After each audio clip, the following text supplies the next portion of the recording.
Graça e a paz, amém, irmãos? Abrir a palavra de Deus no livro de Romanos, capítulo 12, verso 1, por favor. Romanos 12, 1.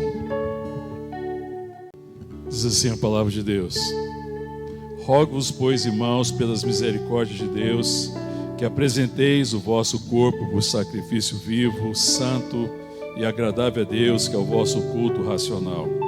E não vos conformeis com este século, mas transformai-vos pela renovação da vossa mente, para que experimenteis qual seja a boa, agradável e perfeita vontade de Deus.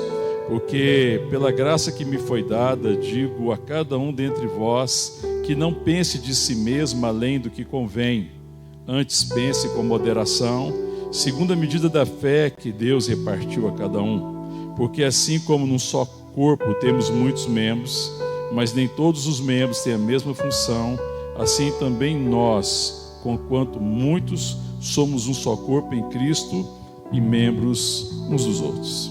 Vamos orar. Obrigado, Pai, pela graça do Senhor mais uma vez, pela misericórdia que tem nos alcançado, ó Deus, pela bênção, o privilégio de estarmos aqui reunidos como igreja, povo de Deus. Por tudo aquilo que o Senhor já ministrou ao nosso coração, nós te agradecemos, Pai, e pedimos que o Senhor ministre agora a Tua palavra. Vem falar conosco, Paizinho. Oração que fazemos agradecidos, em o nome de Jesus Cristo. Amém. Queridos, a semana passada, domingo passado, compartilhei sobre Mateus 7, sobre os fundamentos, né? Quando Jesus, no final do Sermão do Monte, ele vai falar sobre os dois fundamentos. Sobre aquele que edifica a casa sobre a rocha e sobre aquele que edifica a casa sobre a areia. Do homem que ouve a palavra de Deus e as pratica, ele é considerado um homem que edificou a casa sobre a rocha. O homem que ouve a palavra de Deus e não a pratica é considerado, comparado ao homem que construiu a casa sobre a areia. E vindo a tempestade, aquela casa não tendo fundamento, ela foi destruída. E nós compartilhamos sobre isso. Eu vou agora, e depois nós avançamos um pouco, compartilhando sobre essa questão desses fundamentos da verdade, e compartilhamos que para construir a casa sobre a rocha é preciso remover o que não serve. Nós lemos também no Evangelho de Lucas, no capítulo 6, a mesma passagem, fala que o homem prudente foi o homem que escavou profunda vala, removeu toda aquela terra que não serve, até que ele alcançou a rocha e edificou a casa sobre a rocha, sobre um firme fundamento. O fundamento é Cristo. Amém? Esse fundamento é Cristo e a verdade está nele, ele é a verdade, e a nossa casa precisa estar construída sobre ele, a nossa vida. E eu compartilhei que esse fundamento da verdade, que suporta as adversidades, as tempestades, ele suporta as tempestades do tempo presente, mas suporta também a provação do dia do juízo. Né? Que o homem que construiu a sua casa sob o fundamento do ego, sob o seu interesse, sob a sua vontade, ele não suporta o dia do juízo, porque essa palavra também fala disso. Ele vai ter dificuldades contra as tempestades da vida, porque ele não tem o fundamento necessário, mas ele também vai sofrer, porque quando vier o juízo, o que vai permanecer? A não ser aqueles que estão em Jesus. Porque todas as coisas passarão. Amém, querido? Nós compartilhamos sobre isso. Essa palavra está gravada no YouTube da igreja, está gravado no Spotify e outros geradores aí de áudio, né, de podcast e etc. Então, você pode ir lá, a gente não vai gastar muito tempo. Bom, nós compartilhamos a necessidade de remover isso, e aí por isso nós viemos no capítulo 12. Quando nós viemos para o capítulo 12 de Romanos, nós fomos trabalhar exatamente o verso que diz aqui, né, quando Paulo está falando que a gente deve ser transformado pela renovação da nossa mente. Ele fala, olha, não vos conformeis com esse século. Ele falou assim, então como é que a gente remove o que não serve para colocar o que serve? É quando tem uma mente transformada pela verdade da palavra, pela obra do Espírito Santo, que está conosco, que habita em nós, que nos regenerou e que testifica ao nosso coração que essa palavra é verdade, para que, tendo revelação da palavra, conhecendo a vontade de Deus, por revelação, eu escolha essa vontade e me renda essa vontade, porque a graça que me salvou, eu fui salvo pela misericórdia de Deus, porque Paulo apela aqui, ele fala, olha, rogo-vos, pois, pelas misericórdias de Deus, que apresentei o vosso corpo por sacrifício vivo, santo e agradável a Deus. E também falei, não vos conformeis com esse século, mas sede transformado pela inovação da vossa mente. Ora, pela misericórdia de Deus, pelas muitas misericórdias que ele citou durante 11 capítulos, ele agora, lembrando da misericórdia, apresente o vosso corpo, sacrifício vivo, santo e agradável a Deus, e tenha a vossa mente transformada para que vocês possam experimentar, vivenciar a perfeita, boa e agradável vontade de Deus. Porque se pela misericórdia vocês foram salvos, por essa misericórdia vocês podem experimentar a boa, perfeita e agradável vontade de Deus. Amém, querido? Porque a palavra que fala aqui de misericórdia fala de graça. E quando eu experimento da graça de Deus, dessa misericórdia extraordinária, isso gera uma gratidão tal no meu coração, isso me traz de volta novamente a minha posição, quando Deus me criou, de ser alguém que vive para a glória de Deus. Me chama de volta à adoração, a ser de fato adorador. E o adorador tem Deus como fundamento. Eu adoro a Deus para que Deus seja conhecido, eu vivo para a glória de Deus, então eu volto ao meu chamado, amém, querido? Então Paulo ele trabalha isso, nós compartilhamos muito uma parte com isso aqui com a igreja. Quero lembrar que no verso 2, no verso 1 ele fala assim, que apresenteis o vosso corpo. Ele vai trabalhar a questão da oferta do corpo, ou seja, que nós não somos mais escravos do corpo, da vontade da carne, mas que agora, sendo a habitação do Espírito, guiado pelo Espírito, eu possa agora fazer a vontade de Deus. Então, antes eu entreguei meu corpo para a injustiça, para o pecado, para a iniquidade, mas agora meu corpo é instrumento de justiça. Amém, querido? Então, de tal forma que o nosso abraço seja o abraço de Deus, que eu tenha os olhos de Deus, amém? Que a minha palavra seja a palavra de Deus, que o meu meditar seja segundo a vontade de Deus, amém, querido? Que a minha vida seja entregue como um sacrifício santo e que agrada a Deus, amém, irmão? Separado. E depois ele vai falar de ser transformado pela renovação da vossa mente, que é essa mudança do caráter, que é essa mudança interior, quando Deus vai trazendo a existência, vai revelando aquilo que nós somos nele, e a gente passa a viver para significar quem nós somos, amém, queridos? Aí compartilhamos sobre tudo isso daí. Ok? Então, assim, só recapitulando, nós compartilhamos assim como renovar tudo isso. Mas, agora, diante de tudo isso, desse texto de que a gente já trabalhou como fundamento, eu quero desenvolver o capítulo 12 de Romanos, e aí a gente vai depois poder aprofundar um pouquinho mais. Mas agora nós vamos trabalhar essa questão prática, porque Paulo ele sempre teve ele trabalha muito isso nas cartas, que uma vez lançados os princípios e o fundamento, ele depois faz fala assim, bom, agora diante de tudo isso, vamos fazer isso, façam isso.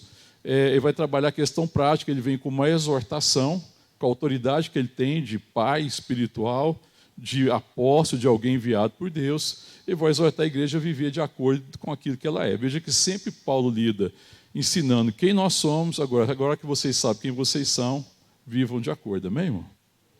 Quem você é? Veja que a gente todo dia tem que lembrar quem nós somos, não é, irmão? Porque a gente às vezes tem a tendência de se esquecer de quem nós somos.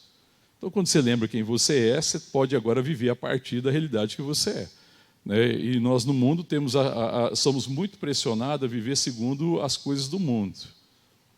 E é por isso que é muito importante esse tempo que a gente tem com Deus, quando nós separamos vida para Deus e caminhamos com Deus, e temos tempo de devoção, de oração, de comunhão com Deus, de comunhão com os santos, para lembrar quem a gente é, amém, querido? Um dos motivos que eu e vocês estamos hoje aqui é para lembrar quem nós somos, amém, irmão? Aleluia. Sempre que nós estamos reunidos, a palavra de Deus fala que quando nós estamos reunidos, né, quando estão unidos os irmãos, ali o Senhor ordena a bênção e a vida para sempre. Uma dessas bênçãos que Deus ordena quando a gente reúne é lembrar quem nós somos, amém? Glória a Deus, irmão. Tem um filósofo do primeiro século grego, ele tem uma frase que ele dizia assim: se eu fosse um roxinol, eu cantaria como roxinol. Se eu fosse um cisne, eu cantaria como um cisne. Mas como eu sou um ser lógico, ou racional, ou espiritual, que é que Paulo está falando aqui, olha capítulo 1, o verso 1 do capítulo 12. Rogo-vos, pois, irmãos, pela misericórdia de Deus, que apresenteis o vosso corpo por sacrifício vivo, santo, agradável a Deus, que é o quê? O vosso culto racional. Já que vocês são racional, apresentem o sacrifício devido, vivam de acordo com isso, aquilo que agrada a Deus. Então ele fala assim, já que eu sou racional, então eu tenho que adorar a Deus, não me serve outra coisa. Porque um pássaro canta, porque ele é um pássaro. O roxinol canta como roxinol, porque é o DNA dele. E o cântico do roxinol fala da glória de Deus. O cisne tem o seu cantar segundo o que ele é. Mas já que nós somos um ser espiritual, o nosso cântico é a adoração, amém, irmão?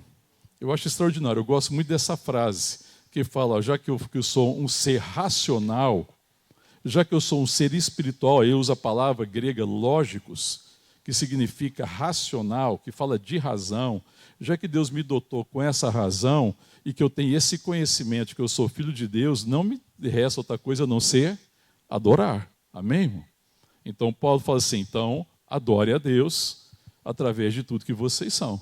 Vocês são um ser racional, vocês são um ser lógico. Deus criou vocês assim para que vocês sejam adoradores. Então me devolvendo a adoração. A salvação, a redenção me redime, Deus me salva da condenação do pecado, do domínio do pecado e me devolve a adoração. Aleluia, irmão? Amém? E o ventinho, está vindo o vento de chuva aí? Ô, glória!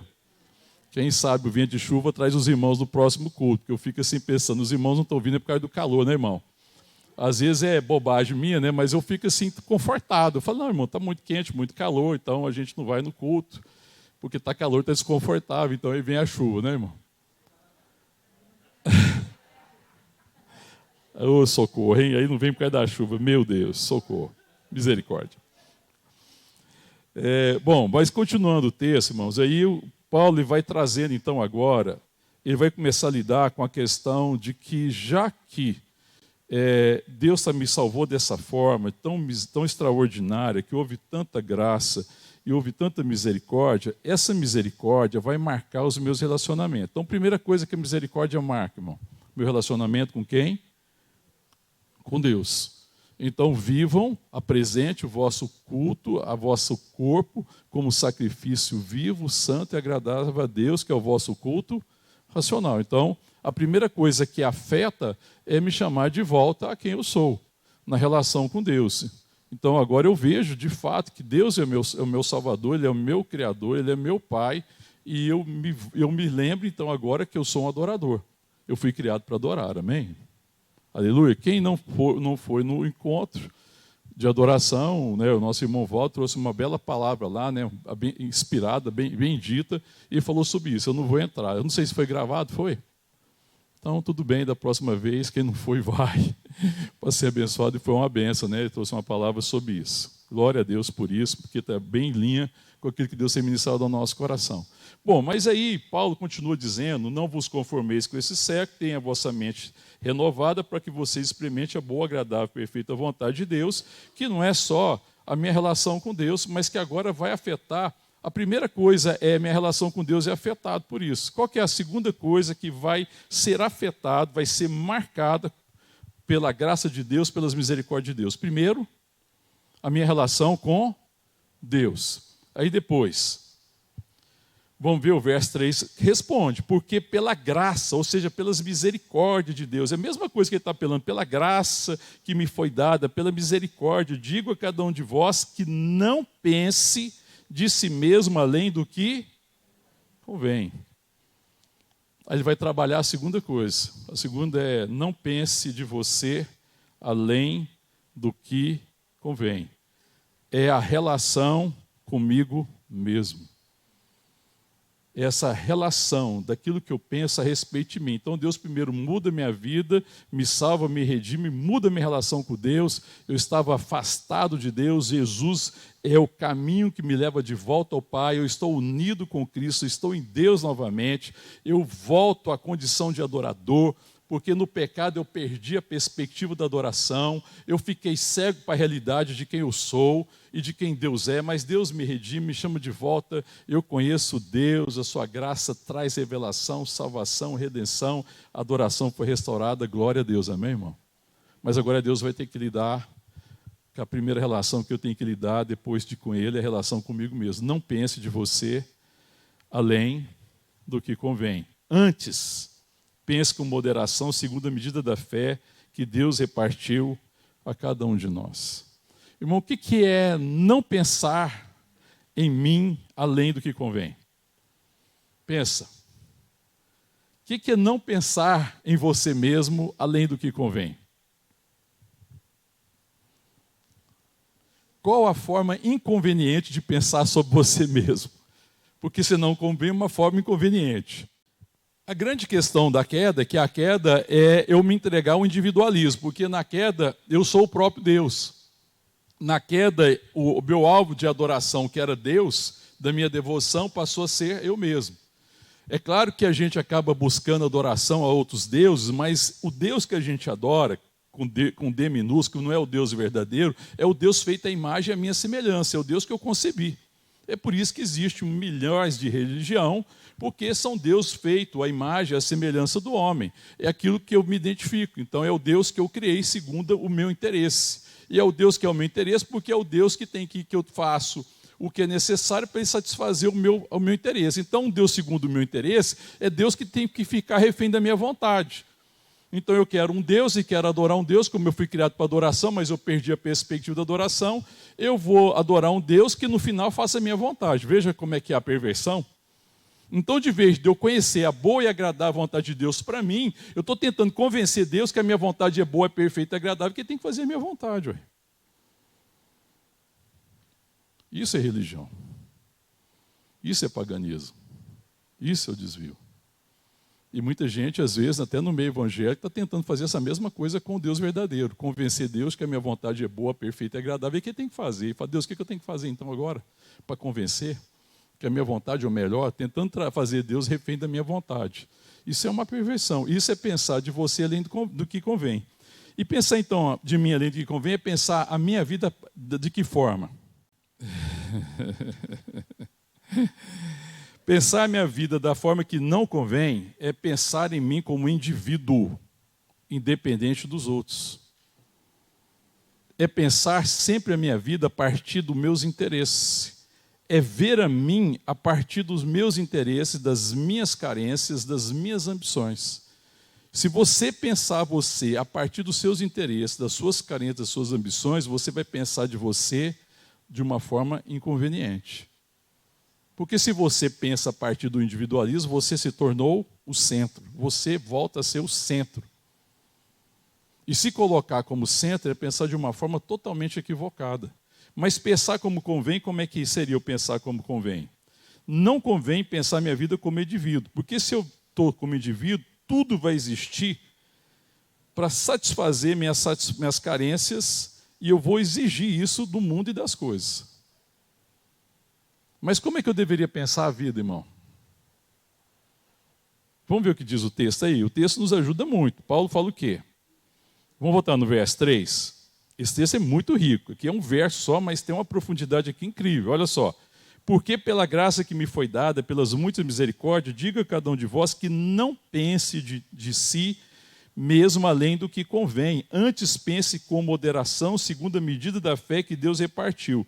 Olha o verso 4. Porque assim como num só corpo temos muitos membros, mas nem todos os membros têm a mesma função, assim também nós, conquanto muitos, somos um só corpo em Cristo Jesus, membros uns dos outros. Pensar em mim como convém é pensar a pessoa da relação. É pensar quem eu sou na relação. É pensar quem eu sou como corpo de Cristo, como igreja. Porque nós estamos unidos com Cristo. E Cristo é a cabeça. Ele é a cabeça do corpo. E nós somos membros uns dos outros. Nós somos membros do corpo. Nós pertencemos uns aos outros. Amém, irmão? Os membros são diversos no corpo. Não é assim? Mas todos estão ligados. E todos pertencem pertencem uns aos outros. Não existe membro que não pertença um ao outro. Porque se um membro for afetado, todos são afetados. Se um membro sofre, todos sofrem. Amém, irmãos? Então, pensar como convém é pensar a minha vida a partir da pessoa, da relação. Porque quando Deus formou o homem, façamos o homem uma imagem da nossa semelhança, Ele estava formando a pessoa, a relação. Ele não estava formando o indivíduo. A queda separou o indivíduo da pessoa. Amém, irmão? Porque na queda eu comecei a pensar individualmente. Aí a árvore do conhecimento do mal era exatamente essa, quando de vez de eu caminhar pela árvore da vida, daquilo que eu recebo como graça e verdade, para continuar fundamentando a minha vida, para que eu continuasse crescendo na revelação da graça de Deus, e assim fosse revelando quem eu sou nele, porque ele está revelando essa verdade a mim, e eu fosse materializando essa verdade, eu comecei a viver segundo os meus interesses. Então eu passei a pensar a vida a partir de mim. De vez de pensar a vida a partir da graça de Deus, daquilo que eu sou instruído pelo Espírito, que o Espírito Santo fala a meu respeito, a respeito das relações e o sentido da minha vida, eu começo a pensar a vida, todo mundo, todas as coisas a partir do indivíduo. Isso é queda, irmão. Isso é pensar de si além do que convém. Aí é preciso o quê? Se esvaziar dessas coisas. Lembra do fundamento? Que o homem prudente, antes de lançar o fundamento, ele removeu tudo que não serve para colocar o fundamento da verdade. Então você tem que remover do seu coração toda forma de pensamento de si mesmo que não convém. Então se você pensa a vida só em você, é um problema, irmão. Agora se eu começo a pensar a vida, eu falo assim, bom, a minha vida está na relação. Quem eu sou na relação? Quem eu sou na relação? Aí muda tudo, que eu estou pensando na pessoa. Qual que é a minha função na relação? Se nós somos membros dos outros, então os membros são diversos. Nós temos dons diversos. Amém, querido? Segundo a medida da fé que Deus deu a cada um. Então cada um vai cumprir a sua função no interesse do quê? Da pessoa, do corpo de Cristo. Você veja que ainda que as funções sejam diferentes, que os dons sejam diferentes, o final dos dons e do cumprimento da vontade de cada um é para que o corpo seja conhecido, para que a igreja seja conhecida, para que Cristo seja conhecido na igreja, para que a igreja alcance a maturidade, para que todos cresçam, para que todos cumpram o seu papel no corpo da igreja, que é o corpo de Cristo. Amém, irmão? Então eu mudo a minha perspectiva de pensar. Então a primeira coisa é a mudança da relação com Deus, em que eu vejo agora que eu sou adorador, que Deus me chamou para adoração, que Ele me redimiu. Eu mudei a minha relação com Ele é meu Pai, eu sou filho de Deus, Ele me salvou por graça, por misericórdia. Eu mudou a relação, mudou a forma de me relacionar com Deus. Antes eu tentava convencer a Deus e fazer o que eu queria, agora não, agora Ele é meu Pai, Ele me ama, eu desejo conhecer a Sua vontade, eu quero caminhar em dependência dEle. Mas agora eu também tenho que começar a mudar a forma de pensar a meu respeito. Eu não posso pensar a partir dos meus interesses particulares, mas a partir do interesse de Deus, a igreja, que é o corpo de Cristo. Amém, irmão? Glória a Deus, irmão. Isso muda muita coisa, sim ou não, irmão? Quando você vem no culto, você vem por causa de você ou você vem pela pessoa que é a igreja, que é o corpo de Cristo? Você vem para ser abençoado? Ou você vem para ser abençoador e cumprir seu chamado, a sua vocação, a sua função e o seu dom? Por que você se encontra? Por que nós nos encontramos? Encontramos na certeza de quem nós somos e falo, Pai, já que nós somos igreja, o corpo de Cristo, como é que eu posso abençoar de tal forma que o corpo seja conhecido, que os irmãos sejam abençoados e que na relação com os meus irmãos o Senhor seja conhecido?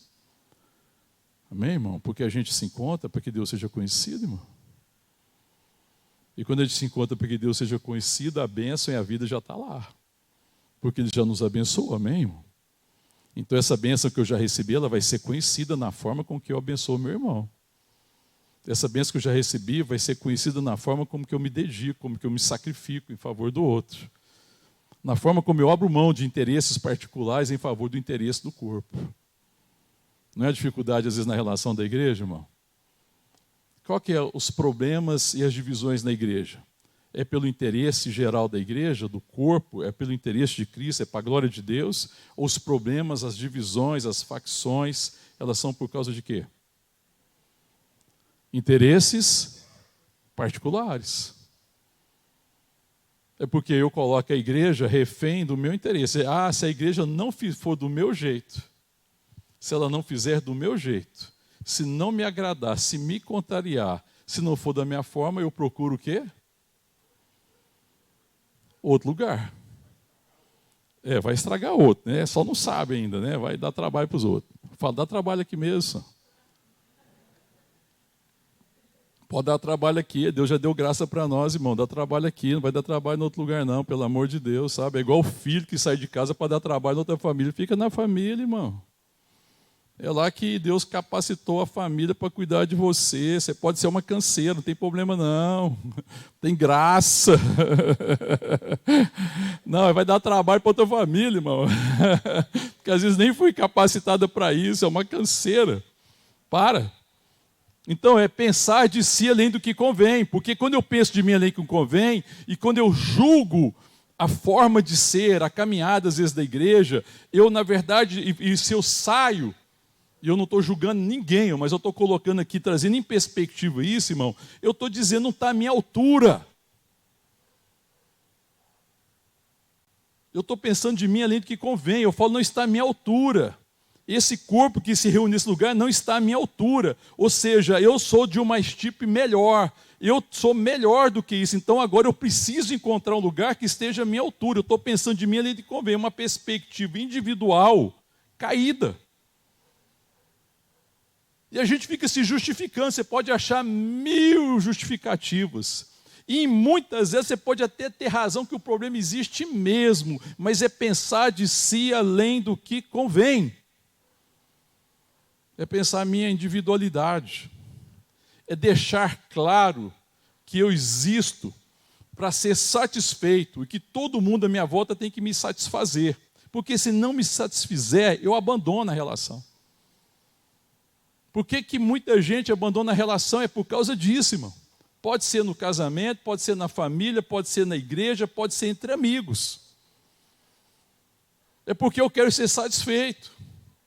Eu penso de mim além do que convém. Eu sou o centrinho daquele negócio, a bolachinha, a última bolacha recheada, sabe? Do pacotinho. Então, olha, tem que me tratar diferente, eu tenho que ter exclusividade. Então isso é pensar além do que convém. E aí Deus precisa trabalhar o meu coração para que eu comece a pensar a minha vida a partir da relação. Como é que Deus deseja que eu viva de tal forma que a minha vida abençoe nós, que somos a igreja, a pessoa, amém, querido? Não é eu mais, mas é a pessoa da igreja. Como é que eu posso abençoar a igreja segundo os dons e os talentos e a fé que Deus já me deu? Então a fé que Deus me deu, irmão, não é para mim. Irmão, se eu estou aqui exercendo um ministério, um chamado pastoral, e se eu tenho uma experiência, uma vivência de fé, essa fé não é para mim, irmão. É para nós. Essa fé e esse conhecimento que eu tenho da parte de Deus é para que a igreja, que é o corpo de Cristo, seja abençoada, amém, irmão? Não é para minha glória. É para a glória de Deus. Então eu não venho aqui, vou ministrar a palavra e falar, não, irmão, vou embora, o que é isso? O que é isso? Eu tão capaz, tão capacitado, pastor, pregador há tanto tempo, aí vem aqui, tanto deste jeito, não, eu quero uma plateia de 1000 pessoas. Aí daqui a pouco, não, eu quero uma plateia de 1.500 pessoas. Daqui a pouco eu quero uma plateia de 2.000 pessoas, porque se não tiver, não está à minha altura, está entendendo, irmão? Mas a fé que Deus distribuiu para cada um de nós, não é para que eu seja promovido, irmão, mas é para que Cristo seja exaltado. Então eu tenho que pensar de mim de tal forma que Cristo seja exaltado. Então pensar como convém é pensar, Deus, como que eu posso fazer isso de tal forma que o Senhor seja exaltado. Amém, irmão? Pensar da forma que não convém sobre quem eu sou, é quando eu penso de tal forma que eu seja exaltado. Eu sou o centro. A minha vontade tem que ser satisfeita. As pessoas são refém das minhas carências. Sabe que daí é um problema. Porque não tem ninguém, não tem século, não tem homem, não tem fama, não existe poder, não existe posição e não existe relação que possa curar a sua carência que não seja Jesus Cristo, o Filho de Deus. Ou nós somos curados nele, irmão, ou nós vamos ser carentes eternamente. Eu falo de carência, essa carência do sentido, entendeu? De que as pessoas têm que fazer a coisa para mim, porque senão não tem sentido, eu estou exigindo. Mas quando a minha vida foi curada, que a minha vida tem sentido, ainda que eu tenha necessidades, eu não sou uma pessoa carente, porque eu sou amado por Ele. Eu sou filho de Deus, amém, irmão? Eu sei quem eu sou. Então eu vivo a partir da relação. E agora eu sei que eu sou o que sou, não é para viver para mim, eu sou o que sou para viver para nós. Eu sou o que sou para que a minha relação com a igreja revele Cristo. Então eu preciso pensar em mim dentro da relação. Isso é pensar da forma que convém. Amém? Está entendendo? Ou precisa desenhar? Ou está desenhado? Sabe, porque Paulo é muito claro aqui, quando ele vai trazer nessa perspectiva. Ele falou assim, irmãos, não pensem cada um de vós além do que convém, mas pense com moderação, segundo a medida da fé que Deus repartiu a cada um. Porque assim como no só corpo temos muitos membros, mas nem todos os membros têm a mesma função, assim também nós, com quantos muitos, somos um só corpo em Cristo, membros uns dos outros. Amém, irmão? Ele está lidando com a segunda perspectiva. Primeira perspectiva, minha relação com Deus mudada pela graça, pela misericórdia. Segunda perspectiva, pensar de mim de forma conveniente. Não pensar de mim de forma inconveniente. Amém? Lembrar que agora eu não sou um indivíduo tentando satisfazer as suas necessidades e colocando pessoas refém dos meus interesses. Mas agora, como eu estou satisfeito nele, como ele me salvou e trouxe sentido para a minha vida, e eu sei que eu fui chamado para a glória dele, para ser um adorador, então agora eu desejo saber quem eu sou na relação. Deus me ensina, me mostra quem eu sou na relação com os meus irmãos. Isso é pensar de mim de forma conveniente. Amém, irmão? Amém, querido? Aí eu vou lembrar quem eu sou na relação com os irmãos. Isso muda completamente. Teve um encontro agora, de adoração no sábado. Aí eu sempre vejo os encontros da igreja e sempre lamento alguns aspectos. Um aspecto que eu lamento e que a igreja precisa crescer e que nós precisamos crescer é exatamente pensar que o encontro de adoração, não, é do Ministério de Música. Por mais que o Rafael veio aqui na frente e falou, por mais que colocou no grupo, por mais que... Irmãos, é o Ministério de Música que está promovendo e organizando, mas o encontro de adoração é para a igreja, irmão. Nós somos adoradores. Irmão, encontro de adoração é para o Ministério de Música? Fala sério, irmão. Pelo amor de Deus, socorro. Que maturidade é essa? Você não é adorador? Veja que a primeira coisa que Deus restaura é a adoração. Então, encontro de adoração é para quem, irmão? Eu falo assim, para mim. Isso é adoração, eu sou adorador. Então, estou dentro, sou parte. Não, é Ministério de Música. Socorro, irmão. Aí vai ter encontro de intercessão. Não, então, cadê o pessoal da intercessão lá? Aí eu penso de mim como não convém, sabe? Aí eu esqueço quem eu sou no corpo de Cristo. E eu esqueço que eu fui chamado para interceder em favor dos meus irmãos. Eu esqueço que eu sou parte, que eu falo assim, Deus, então nesse encontro, o que o Senhor deseja que eu faça? Como que eu posso abençoar os meus irmãos nesse encontro de intercessão? Senhor, como é que eu posso abençoar a igreja nesse encontro de adoração? Aí a gente faz uma coisa estranha, porque a gente faz você faz assim, a gente vai fazendo compartimentos dentro da igreja, esse ministério, aquele ministério, como se fosse compartimento separado em mão. A palavra de Deus está dizendo que nós somos o quê? Corpo. Tem jeito de fazer uma festinha da mão e o pé não participar, irmão? Fala sério, irmão.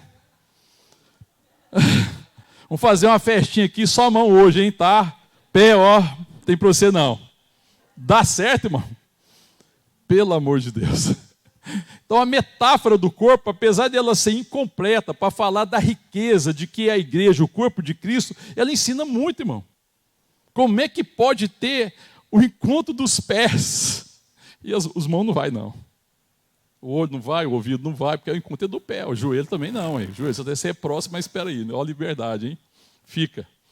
Tem jeito, irmão. Mas a gente faz essa separação.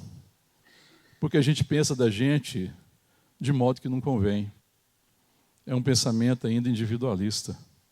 Pensamento individualista é um pensamento egoísta. Pensamento egoísta é o pensamento do ego. É uma forma antiga de pensar que você tem que remover do seu coração. Deus nos dê graça, amém, irmão? De remover esse pensamento a respeito de quem eu sou. É um dos fundamentos, é uma das coisas que Paulo está lidando aqui. Vocês precisam pensar corretamente a respeito de quem vocês são. Vocês precisam ser transformados no entendimento que vocês não são mais um indivíduo, mas vocês são a pessoa de Cristo. Vocês estão em Cristo. Vocês são o corpo de Cristo. Vocês são a expressão de Deus na terra.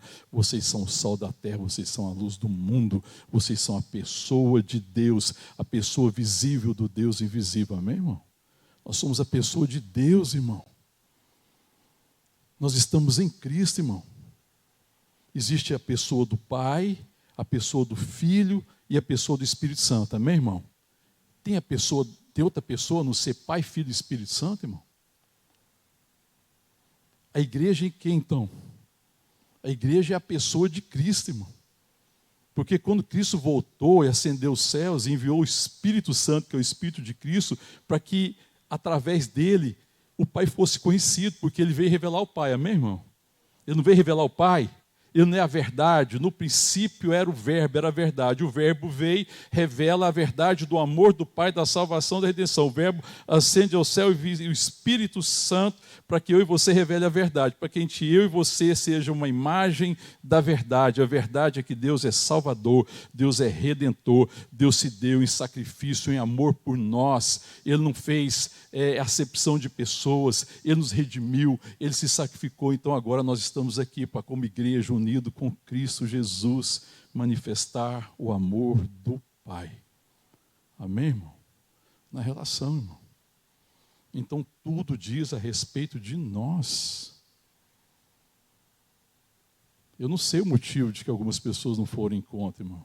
Eu não posso julgar que todo mundo que não foi por um motivo egoísta. Mas eu tenho que ser sincero, irmão, que boa parte não foi por um motivo egoísta, irmão. Então cabe arrependimento.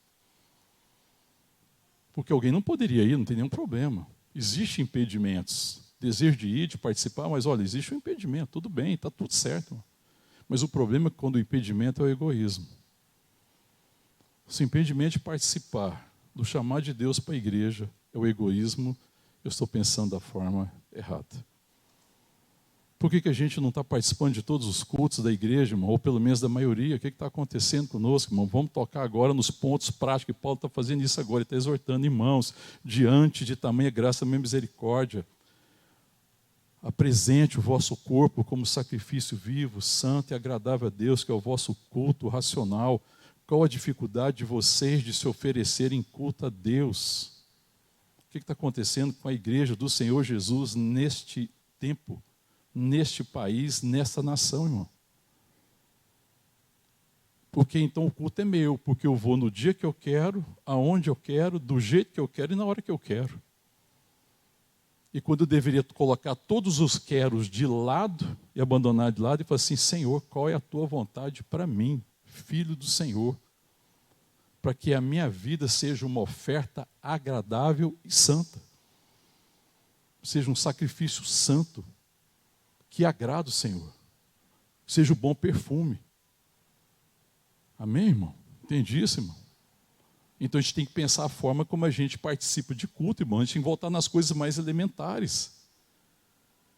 Entender, irmão, o que é um culto. E que o culto, irmão, é um culto a Deus, é é uma forma de adoração também. Sabe, querido, mas é uma forma de amor, é colocar-me na perspectiva do nós, do que Deus deseja, do que Deus quer revelar nesse culto, quando Deus unir a igreja num culto domingo tal, o que Deus quer manifestar na vida dos irmãos, como Deus quer abençoar, Deus quer curar. Deus quer curar através de um abraço, de uma palavra, de uma oração, de uma intercessão, de um cântico, de uma ministração de música. O que Deus quer fazer? Como é que eu me coloco diante disso, amém, irmão? Para que a vontade de Deus seja conhecida.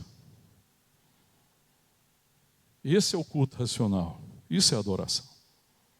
A partir da revelação que eu tenho de Deus, eu me coloco nas mãos dele. Falo, Senhor, eu estou aqui nas tuas mãos. O que eu mais desejo hoje, Senhor, no culto lá, quando a gente se encontrar na Igreja Vida, lá no Jardim Presidente, é que o Senhor seja conhecido. E eu me coloco aqui, Senhor, para que a minha vida, na relação com os meus irmãos, fale de amor.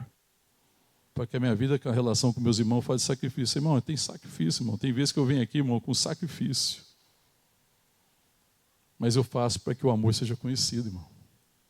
Porque o meu sacrifício, perto do sacrifício de Deus, irmão, é infinitamente menor. E se Deus me chamar um sacrifício, Ele me dará as condições. Amém, irmão? Porque Deus não nos chama a gente, não chama nós para fazer nada que não dê as condições. Amém? Então, pensar de nós, além do que convém, é continuar pensando em mim na perspectiva do eu, do individualismo, na perspectiva do egocentrismo. Mas pensar como convém é pensar em nós, na pessoa, da relação da igreja, que é o corpo de Cristo. Amém? É a segunda coisa que Paulo está trabalhando aqui. E ele vai trabalhar outras coisas também, que nós não vamos conseguir repartir aqui hoje. Ele vai trabalhar outras perspectivas. Primeiro ele vai falar com ele, com Deus, depois nós mesmos, versos 3 e 8. Depois ele vai falar uns com os outros. No capítulo 12, do 9 ao 16, ele vai trabalhar uns aos outros. Nós vamos trabalhar lá depois. No capítulo 12 também, ele vai falar dos inimigos, no verso 17. Como é que você tem que pensar a sua relação com os inimigos, irmão? Está vendo que eu tenho que mudar tudo? Eu tenho que mudar primeiro como é que eu penso a minha relação com Deus. A queda afetou primeiro foi aí. Quando isso é curado, eu começo a pensar como é que eu me relaciono comigo mesmo. Como é que nós relacionamos uns com os outros? Como é que você se relaciona com o seu inimigo? Antes de Cristo, como é que você tratava o inimigo?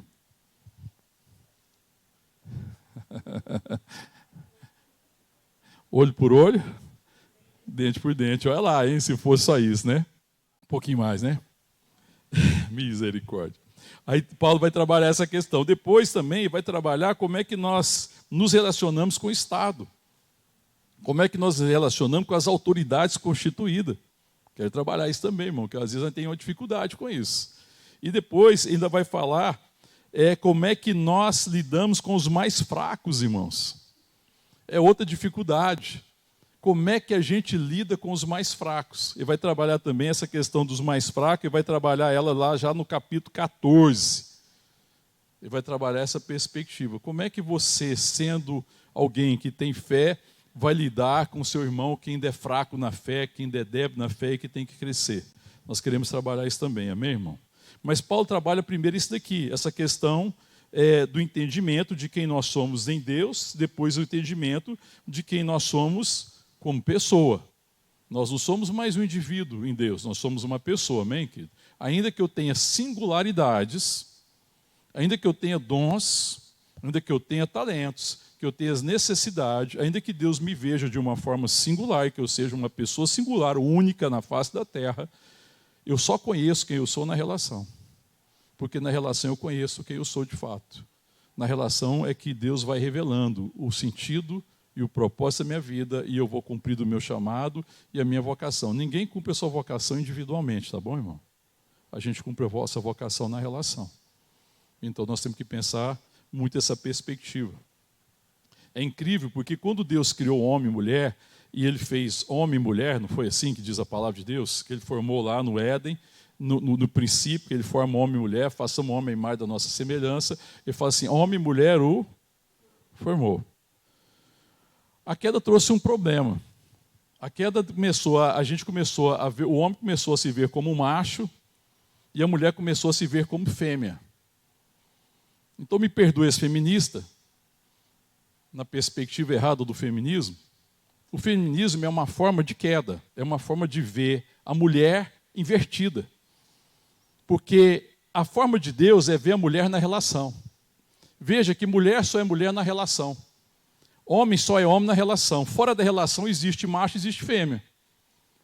Então o problema que aconteceu com o feminismo é que o feminismo tenta roubar agora o que é exatamente ser mulher, por causa de erro que os machos cometeram. Então os machos cometeram erro porque o homem esqueceu que é homem, de vez de ser homem, entender o que é ser homem na relação, ele se comporta como um macho caído de forma individual, tentando satisfazer seus interesses, seus desejos sexuais, trata a mulher como objeto. E aí, por causa desse erro, a mulher incorre no outro erro, que é o erro do feminismo, que é o lado oposto, que ela perde a perspectiva de ser mulher. Porque Deus não formou, na verdade, macho e fêmea, ele forma homem e mulher. Mas existe o gênero macho e fêmea. Mas é para se cumprir no chamado de ser homem e ser mulher.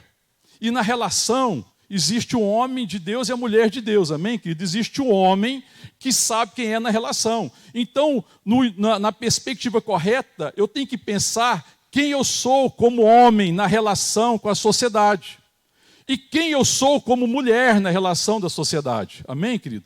E significa pensar qual que é a vontade de Deus. O que Deus deseja que a mulher revele nas relações com a sociedade. O que Deus deseja que os homens revelem na relação com a sociedade. Mas o pecado fez o homem pensar como macho e fez a mulher pensar como fêmea. E essa forma de pensamento, segundo Tiago, ela é terrena, animal e demoníaca. Porque é uma perspectiva animal. Porque a perspectiva de macho e fêmea ela é animal. A perspectiva de homem e mulher é bendita. Porque aí o homem entende o seu papel, a sua função na relação com o corpo. E a mulher entende o seu papel, a sua função na relação com o corpo, que é a igreja. Amém, querido? E aí, se eu entender a minha função, eu vou entender a minha função, a mulher vai entender a sua função na família.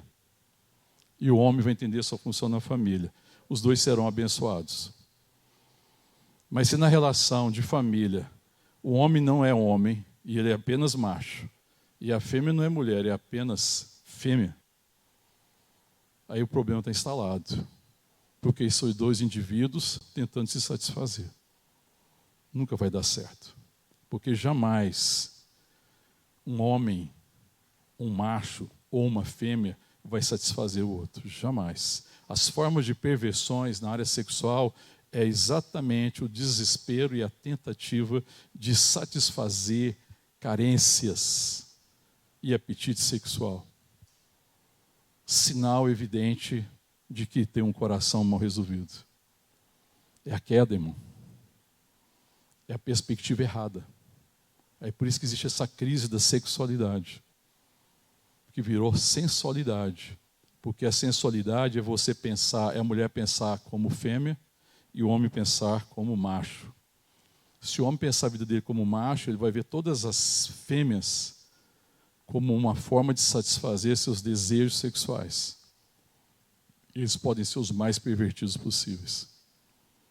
E se uma mulher pensar a vida dela como fêmea, ela vai ver todos os homens como machos, simplesmente. Ou como uma forma de satisfazer seus desejos sexuais ou carências, que pode ser o mais pervertido. É por isso que aí nessa hora existe homem com homem, mulher com mulher. Mas não é homem com mulher com mulher. É fêmea com fêmea, macho com macho. Porque homem vai se relacionar corretamente com uma mulher. E uma mulher vai se relacionar corretamente com o homem. Porque ela vai se relacionar com o homem para a glória de Deus. Aí a mulher vai perguntar, Senhor, como é que eu me relaciono com o homem? Para que o Senhor seja conhecido. Está vendo, irmão? Aí se ela se encontrar com o homem, tiver uma relação com o homem, ela fala assim, bom, agora esse homem vai conhecer Deus. Porque ele vai ver como é que uma mulher trata um homem. Está vendo, irmão? Aí um homem, quando ele tem a perspectiva correta de Deus, do que é ser homem, na relação, e aí ele tem interesse em se unir a uma mulher, aí ele fala assim, bom, agora essa mulher vai conhecer Deus. Ela vai ver como é que um homem trata uma mulher. Amém, irmão? Ou seja, vai ver como é que Deus trata uma mulher através de um homem. E a mulher vai falar assim, esse homem vai ver como é que uma mulher, como é que Deus trata um homem através de uma mulher. Está vendo, irmão? Essa é a perspectiva de nós. Isso é pensar de mim da forma conveniente. Ver o outro sexo, ou qualquer outro sexo, seja homem ou mulher, apenas para satisfazer meus desejos sexuais, isso é animal, terreno e demoníaco. E aí vai acontecer tudo quanto é perversão que você pensar e imaginar, irmão. Agora, isso é curado quando a pessoa conhece Deus. Porque se ela conhecer Deus e for restaurada a adoração, a primeira coisa que Deus vai trabalhar é quem ela é em si mesma. A relação dela consigo muda.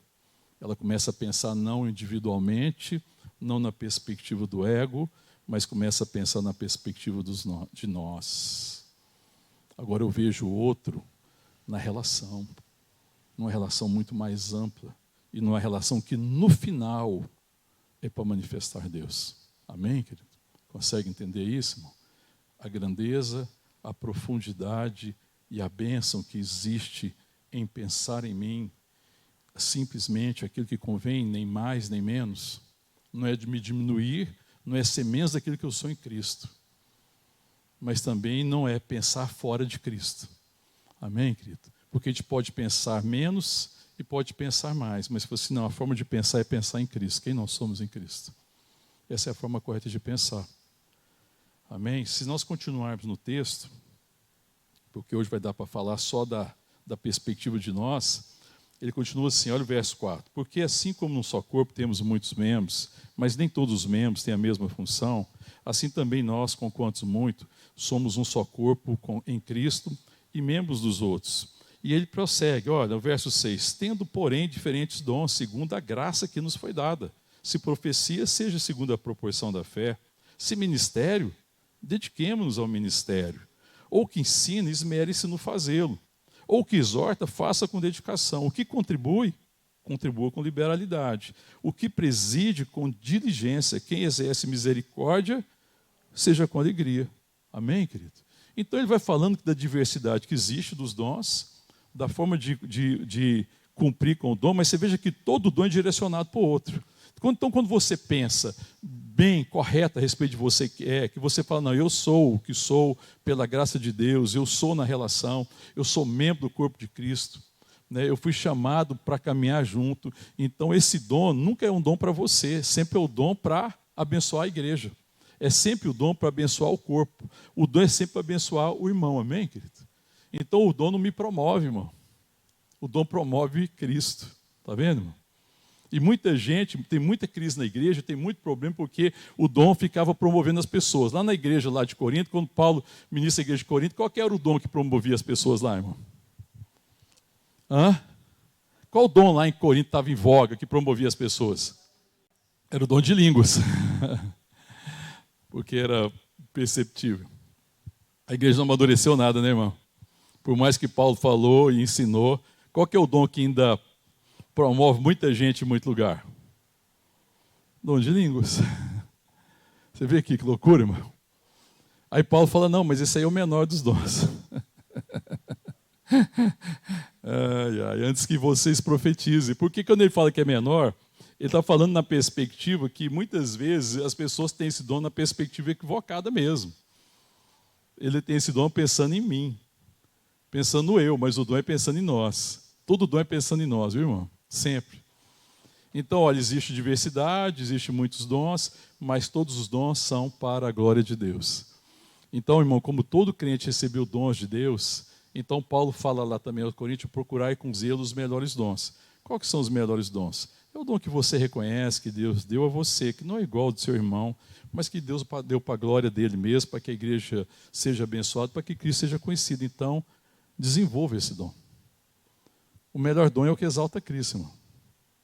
O pior dom é o que exalta o homem. Pode ser o dom que for. Então não é. Às vezes o dom de profecia pode ser o pior dom, porque eu posso vir aqui, por exemplo, trazer uma palavra que é o dom de trazer a palavra, eu posso trazer para me exaltar, irmão, e vai ser o pior dom possível. E alguém pode vir com o dom, às vezes, de servir, não ser percebido, mas vir para exaltar Cristo e ser realmente o melhor dom, o mais abençoador. Amém, irmão? Está entendendo essa perspectiva? Então, Paulo vai trabalhar aqui essa perspectiva, né, de você entender quem você é agora em Deus. Mude a forma de pensar a respeito de você. Pense a respeito de você de forma moderada, na perspectiva de quem você é em Deus. Amém? Você será abençoado e os irmãos serão abençoados. Então, por isso que Paulo fala antes, sede transformados pela renovação da vossa mente. Você tem que mudar a maneira de pensar a respeito de si mesmo. Amém, irmão? Mude a maneira de pensar a respeito de si mesmo. Deixe Deus ministrar ao seu coração quem você é, para que você pense da forma certa e assim você seja um abençoador. Amém? Vamos ficar de pé, vamos orar. Amém, irmãos? O que a gente expressou agora há pouco aqui, nós temos uma demanda aí da Tânia, nossa irmã Tânia. Pense da forma correta a respeito das necessidades da igreja. Não transfira a responsabilidade para os outros, mas fala, Pai, existe uma demanda financeira na igreja. Qual é a parte que o Senhor quer abençoar através da minha vida? É assim, irmão. Vendo? Essa é uma perspectiva correta. Porque a gente pode falar assim, não, eu não posso não pensar, não, irmão, eu tenho que pensar, olha, se existe uma demanda da igreja, Deus vai suprir a necessidade da igreja através de quem, irmão? Do recurso que Ele já confiou a nós, que somos os seus filhos, que somos o corpo de Cristo, amém, irmão? Então o recurso já está conosco, amém, irmão? Cada necessidade, o recurso está conosco. Agora, a questão é se eu vou ser fiel nisso, se eu vou pensar a respeito.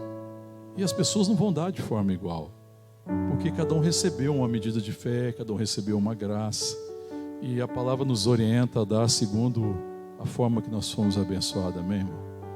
É por isso que sempre foi muito marcante para mim a oferta daquela viúva, da viúva pobre, que deu pouca coisa, mas deu de coração. E aí Jesus exalta a atitude dela, porque ela não pensou de si além do que convém, mas ela pensou na medida da fé. E segundo a fé que ela tinha, de que a igreja era o corpo de Cristo, ela ofertou e ofertou com sacrifício, porque ela entendeu que aquilo é que Deus queria que ela fizesse. E se Deus queria que ela desse aquilo, então Deus continuaria suprindo, porque quando ela deu, ela estava dizendo, Senhor, até aqui o Senhor tem me abençoado, e eu quero responder ao Senhor conforme a bênção que eu fui abençoado. Eu não estou dando para ser abençoada, como eu tenho a certeza da bênção da provisão, e como o Senhor colocou isso no meu coração, eu quero exercer a fé e fazer para a Tua glória, para que o Senhor seja conhecido. Assim a gente deve fazer em tudo, amém, irmão? Em nome de Jesus. Mas acima de tudo, eu queria que o Espírito Santo, eu creio, deseja falar ao seu coração. Fala, Deus, Senhor, me ajuda a pensar de mim da forma que convém. E retira do meu coração, da minha mente, aquilo que não convém a respeito de mim mesmo, para que eu compreenda quem eu sou na relação com a igreja, que é o corpo de Cristo, e que eu viva essa bênção e essa dádiva, para que o Senhor seja conhecido e para que eu cumpra o meu chamado. Fala com Deus, em nome de Jesus.